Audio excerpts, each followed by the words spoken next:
si Pedro Sánchez sigue en la línea, ¿podría llegar a haber un conflicto con Israel de alguna manera, aunque fuera diplomático? Diplomático ya lo hay, político ya empezó, económico también ya empezó. Muchos es que esto está divertido, que el boicot que trata de hacer Sánchez a Israel afecta mucho más a España, temas de seguridad, temas de piensa que lo que los protege a ustedes, por ejemplo pequeño, en los barcos, sus tarjetas de crédito, para que no se las saquen, son sistemas israelíes. Si Pedro Sánchez se deshace de esto, todos quedan vulnerables. O sea, estamos hablando de proporciones bastante dañinas para España, que Israel pierde la parte económica de que pierde un cliente, por supuesto, pero es que las consecuencias son mucho más graves para ese cliente. Entonces, sí, yo creo que gana España, yo creo que no gana mucho. ¿Qué gana Pedro Sánchez? Yo creo que él es el que termina ganando. Tiene tantos casos encima, su esposa, el hermano, tiene tantos que siempre, y fíjense, y acá el público puede poner esto a prueba, siempre que vean un titular acusando a Pedro Sánchez, enseguida, ¿cuál es la reacción de Pedro Sánchez? El genocidio en Gaza. ¿Por qué? Porque tiene, como tú dices, todo este ganado de personas que le van a aplaudir y van a salir y van a distraer el tema. Entonces, y esto ocurre en todas las dictaduras que Pedro Sánchez fue elegido democráticamente, pero es un fenómeno de las dictaduras que siempre hay un enemigo externo. Ejemplo, Maduro, que a propósito, hoy en día se abre una relación Sánchez-Maduro, ¿sí? Pero ¿qué hace Maduro? Son culpa de los yanquis y las oligarquías, empieza todo su discurso, siendo que Venezuela está en problemas. Si tú dices que ahí tiene dos problemas, Venezuela es eso ahora mí. Pero lo que hace Maduro es culpar al ajeno. Sánchez está aplicando la misma estrategia manual. No importa los problemas que él tenga, siempre tiene ese Joker para sacarla, desviar la atención, y es el genocidio supuesto de Israel. Entonces yo creo que acá no gana España, lo que gana es Sánchez y su interés político o personal, incluso. ¿Cómo está la situación ahora mismo en el propio Israel? ¿Cómo percibís vosotros desde que se firmó, o bueno, se llegó a ese acuerdo de paz de alto el fuego gracias a Trump y a otros países también, y a vosotros mismos, que al final aceptasteis un acuerdo? ¿Cómo se percibe en el ambiente la sociedad israelí este acuerdo? ¿Confiáis en que haya paz? Alegría. ¿Pensáis que...?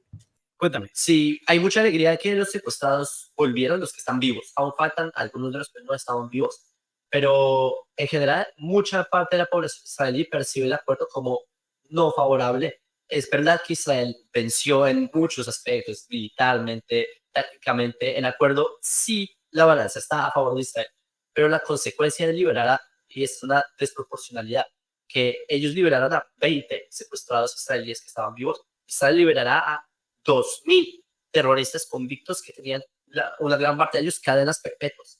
Se trata de las personas más nefastas que ustedes se pueden imaginar, personas con mucha sangre en sus manos, y ahora salen libres porque Israel apreciamos más la vida que todo. Pero hay un error que se suele creer en Occidente. Yo vi titulares de por fin paz.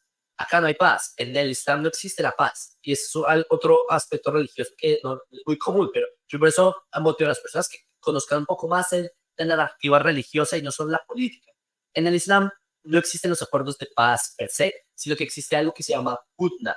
Hudna es como acuerdos temporales que pueden hacer los musulmanes con los infieles. Y si el musulmán está en una posición de superioridad, puede violar el acuerdo. Como en este momento Israel está en una posición de superioridad militar, entonces jamás están en Hudna. Pero su deseo de destruir a Israel, de destruir a Occidente, sigue ahí. Pues es que no somos ingenuos, sabemos que jamás van a rearmarse, es cuestión de tiempo que la próxima guerra llegue, no sé si sean años o no sé, pero va a llegar. No hay forma de salir de esto, porque el problema de las ideologías, de los radicalismos, es que no se lucha con tanques, no puedes luchar ideologías con tanques, se lucha con otra ideología. Entonces, hasta que no encontremos esta otra ideología, que yo creo que ya existe esta otra ideología para contrarrestar el radicalismo islámico, porque son leyes no ágiles, pero hasta que no se luche la ideología islámica con otra ideología, no vamos a seguir en este sitio. Por eso creemos, por un lado, que estamos muy felices, y por otro lado, el trago amargo de que no se acabó la guerra. Digamos que estáis felices porque hay un paréntesis, vamos a decirlo así, pero siendo conscientes de que es algo temporal, de que se van a volver a las andadas.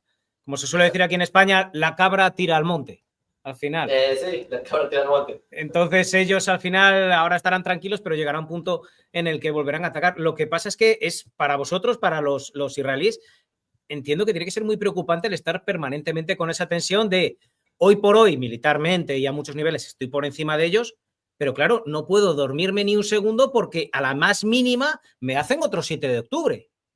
Exacto. En Israel se duerme con un ojo abierto. Israel, y la muestra es esa. Por ejemplo, muchas veces se criticó el hecho de que Israel tiene un muro que separa, ¿cómo puede tener un muro discriminatorio? De hecho, solo el 3% es muro, la mayoría es un cerco saltable, es decir, y bastó, como tú dices, un par de horas de que hubo una brecha en ese cerco y fue el masacre de judíos desde el Holocausto.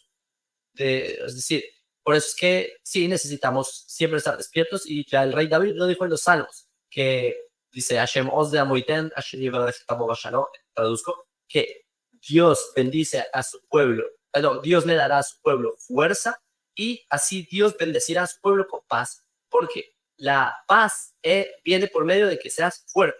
Así es Medio Oriente. Yo sé que el proceso histórico que ha tenido Occidente es que después de haber tenido 2 guerras mundiales, llegaron a la conclusión de que no quieren más guerras, entonces hicieron todos estos sistemas de uniones europeas, esta utopía, que pronto va a colapsar a medida que sigan adentrando una ideología que no quiere ver uniones europeas, que es todas estas migraciones masivas. Pero el caso en Medio Oriente todavía no han llegado a esa maduración nacional o maduración tribal, sino que todavía está la mentalidad de que mi tribu tiene que ser más fuerte que la tribu de al lado. Entonces, y todas estas luchas. Entonces, ese es el barrio que nos tocó a Israel. Que, irónicamente, Israel, que estamos rodeados de toda esta ideología loca, lo que está haciendo Europa es que están tomando a los locos de Medio Oriente y se los está trayendo a vivir en Europa. Yo no entiendo ese suicidio social que están haciendo, pero bueno, allá Sánchez. No tiene ningún sentido. Lo que está pasando en España es totalmente irracional y el español de a pie es tan obtuso, lo que te digo. Todos piensan que vosotros sois malos. De hecho, he recibido alguna crítica cuando comenté en redes sociales que iba a venir, ni siquiera dije que eras tú, que iba a venir un soldado israelí al universo. La mayoría de la gente fue muy bien, muchas gracias por traer este tipo de personas, pero hubo también alguna crítica de decir, ¿cómo puedes llevar a genocidas a tu canal? Que a mí me da igual, ¿sabes? A mí me da exactamente igual. Pueden decir misa que rosario. Yo traigo a mi universo a quien me da la gana. Y lo que tengo muy claro es que lo más importante es que la gente vea la realidad de las cosas. Y nos están... Imagínate que en Israel jamás no fuera como es, fuera mucho menos, ¿vale? No fuera un grupo terrorista, no fuera tal, pero sí que tuviesen cierto interés de cara a un futuro, a 10, 15 años. Y empecéis a dejarles entrar en Israel. Y se van moviendo por territorios israelíes de una manera tranquila porque nada malo están haciendo. Alguna vez roban, tal, bueno, violan, matan alguna vez, pero bueno, no tan exagerado como lo vuestro. Y se empieza a tapar desde los medios de comunicación israelíes, a nivel nacional, lo que está pasando. Eso es lo que está pasando en España a día de hoy. Los medios de comunicación tradicionales no lo dicen y mucha gente me dice que gracias a canales como el mío y otros muchos se enteran de las noticias que pasan. Porque en la tele no se cuenta eso, está todo sesgado y está manipulado. ¿Qué ocurre? Que cuando nos queramos dar cuenta, tendremos a Hamas, permíteme la diferencia, evidentemente lo vuestro es mucho peor, pero tendremos a Hamas dentro de España siendo más que nosotros.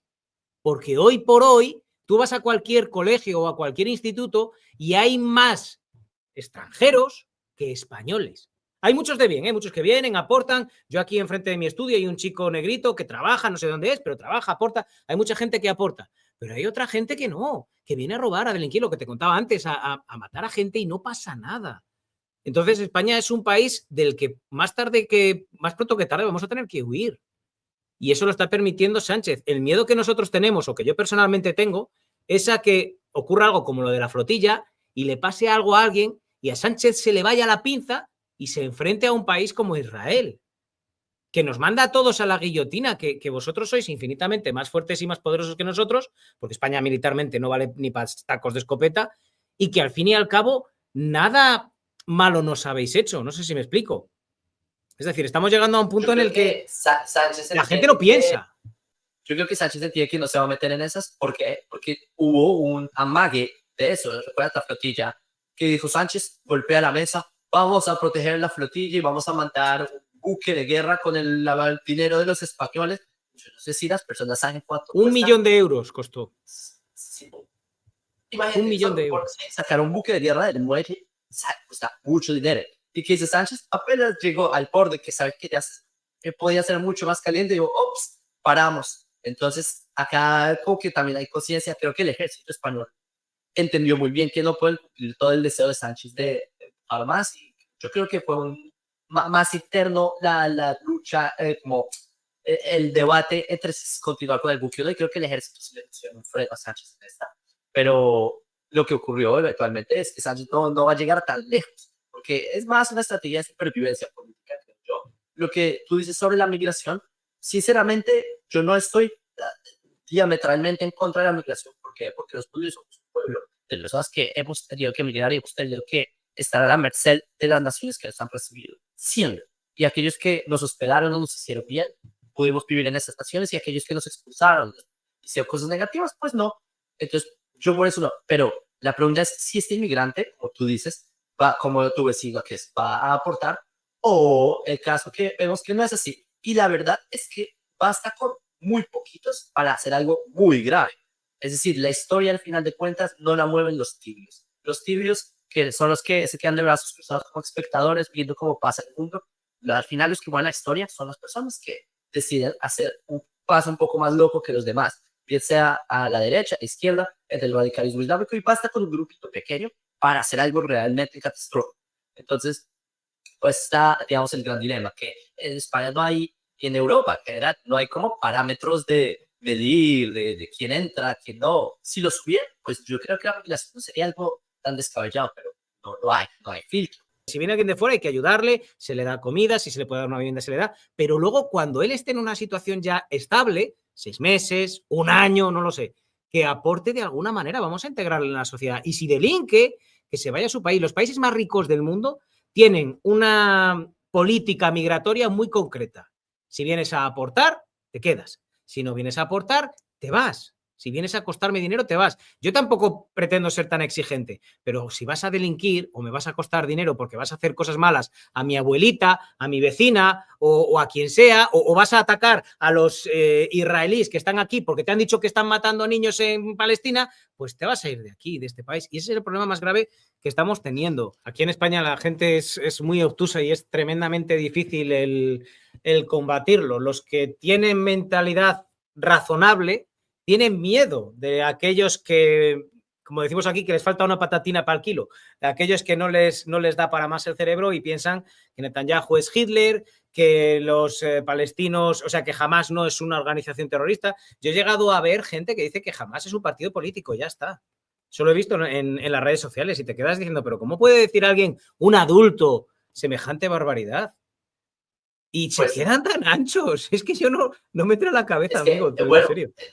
siendo muy sincero, inicialmente jamás se presentan como partido político, pero tienen una rama terrorista, eso no hay duda. Pero es que esa es parte de la visión que en Occidente no siempre se ve, porque en Occidente se separa como la política de la religión, son como dos esferas separadas, y la militar es una esfera separada, el Medio Oriente. Entonces, sí, acá el califato, es decir, la idea, la aspiración de crear una hegemonía mundial islámica, va de la mano lo militar, lo político, lo religioso, todo va de la mano, la acción social, todo eso va de la mano.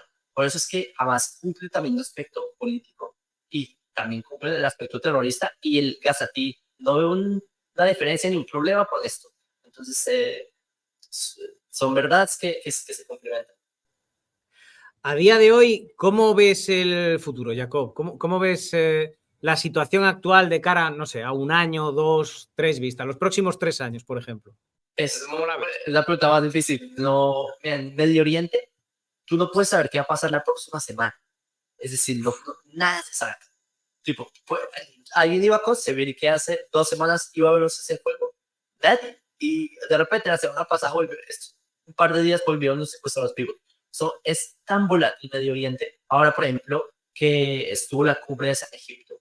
¿Qué va a pasar? Turquía, que es país de la OTAN, Turquía, que ha sido tan hostil con Israel. ¿Qué va a pasar? ¿Van a tomarse Siria de repente? ¿Qué va a pasar? Entonces, ¿qué va a pasar? No lo sé. Lo que sé es que Israel somos un pueblo eterno, somos un pueblo que hemos estado acá muchos milenios, que vamos a seguir acá. Y da la casualidad que los enemigos de Israel, que los han tratado de destruir a lo largo de la historia, no están, son polvo, están en museos, son arqueología. Y lo mismo va a pasar con los enemigos de Israel. Es un trago amargo. Pedro Sánchez quedó en la historia de las páginas del pueblo judío. Y el para mal, ¿sí? Y nosotros los judíos somos un pueblo con una memoria histórica muy fuerte.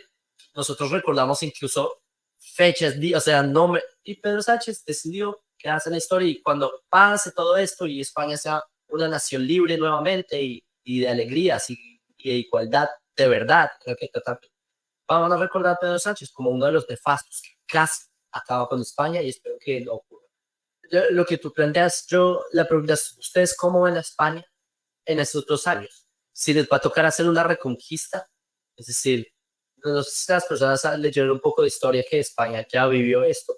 España perdieron la mitad de la península ibérica y les tocó por la fuerza volverse a sentar en donde sus abuelos están sentados. Entonces, no sé si España de hoy les va a tocar a sus tiempos vivir una reconquista porque la responsabilidad del gobierno de hoy va a heredar una España difícil mañana. Es un dicho, ¿no? Tiempos duros hacen hombres suaves hacen tiempos duros. Aquí lo vamos a tener complicado en España y yo albergo la esperanza de que la gente empiece a abrir los ojos y ver la realidad de las cosas. Bendiciones, Jacob. ¿Cuál será el siguiente paso después de que lleguen todos los secuestrados? Buena pregunta. Lo que hizo Donald Trump es que propuso un plan con 21 puntos y parte de esos puntos es eventualmente terminar con la reconstrucción de Gaza. Y la reconstrucción implica que jamás se desarme, desradicalización, como la desnazificación de la Segunda Guerra Mundial, desjamasización. Y también que vengan fuerzas multinacionales como de Emiratos Árabes Unidos para que no sea Israel quien tenga que estar pendiente, sino que sea un ejército compuesto por países árabes, que sí, como Emiratos Árabes y así, sí. Y, o sea, es una serie de pasos que deben llegar a que Gaza sea un lugar vivible y sin radicalismo. En mi opinión, es ingenuidad, esto no va a pasar. Yo creo que simplemente se montarán en el negocio de que vieron ruinas y Donald Trump es un constructor, es un hombre que viene de las bienes raíces. Entonces dijo, oh, acá está la oportunidad, tengo a mis amigos cataríes, tengo a mis amigos emiratos, reconstruyamos Gaza, el negocio del mundo. En todo caso, los europeos, Pedro Sánchez nos va a dar billones de los impuestos de los españoles porque tiene que hacer la buena causa de construir Gaza, y así hacemos el gran negocio que el mundo no se ha explicado todavía. Europa va a donarles, que va a donar, como han donado todo este tiempo. Europa ha donado billones a Gaza, que lo mal usaron en túneles de terror es otra cosa. Pero ahora vieron la oportunidad de montarse en la reconstrucción de Gaza. Entonces, efectivamente va hacia esa dirección. Jacob, amigo, no sé si quieres añadir alguna cosa más o nos queda algo en el tintero. Sí, yo para cerrar también, antes que nada, agradecerte otra vez por la invitación al público que nos han visto.